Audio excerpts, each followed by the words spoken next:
Behold! The Far Aim, the fattest and probably most complicated book you will read in your aviation journey. I have discovered that how you tab the Far Aim can be just as important as what you tab in the Far Aim. So how do you tab your Far Aim? I recommend don't do it like I did.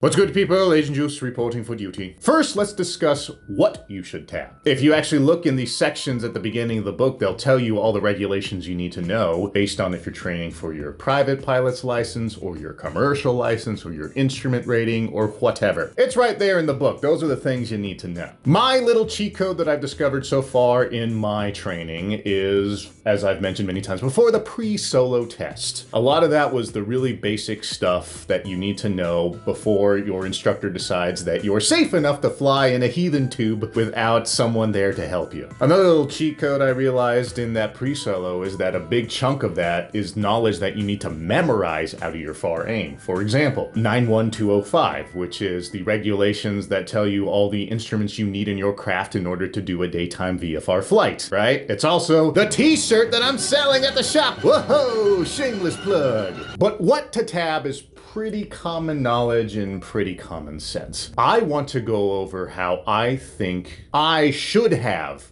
tabbed the Far Aim. Because when I was going through that pre-solo and going through the training that I've gone through so far, I was very haphazard in labeling all of this, and I think that it ended up biting me in the tuchas more than I would have liked. Step 1. Actually do what the book recommends as far as dividing the sections based on your training. For example, going through Private Pilot, we see that they have a list of regulations. Now, it's a lot of regulations, I ain't gonna lie, it's a lot of numbers, it's too much, man. But the point is, it's nice and sectioned off. So, I would try to find a way to code Private Pilot stuff versus instrument stuff versus commercial stuff versus CFI, blah, blah, blah, blah, blah. Step 2. On a separate piece of paper, I would write down all the regulations that I needed to read and memorize as I encountered them. For example, the chunk of regulations I ran into when I was doing my pre-solo test is one set of regulations I would write down in numerical order. And then when I move on to like navigation and whatnot, I would write that in a separate column in order and kind of keep those two separate for my own brain's sake, I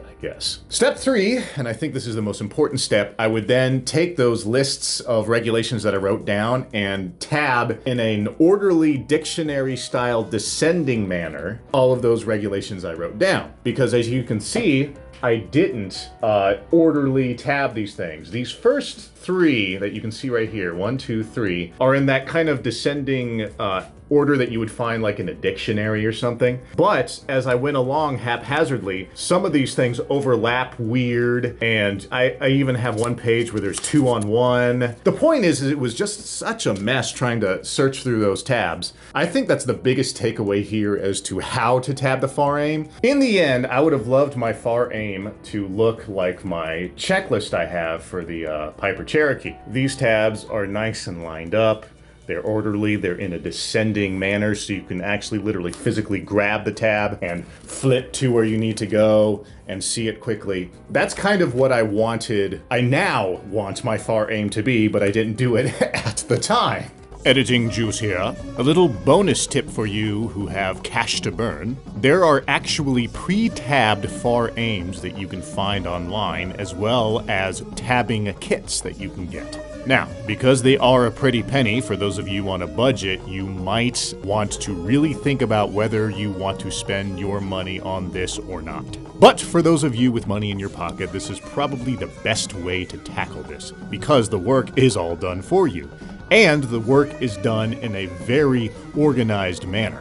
Take this video with a grain of salt. I don't know how helpful it's going to be to you, but I just wanted to share my foibles in tackling probably the most difficult part of aviation, which is just the studying of all the rules. So with all that said, I thank you for spending this time with me. I do hope you all stick around.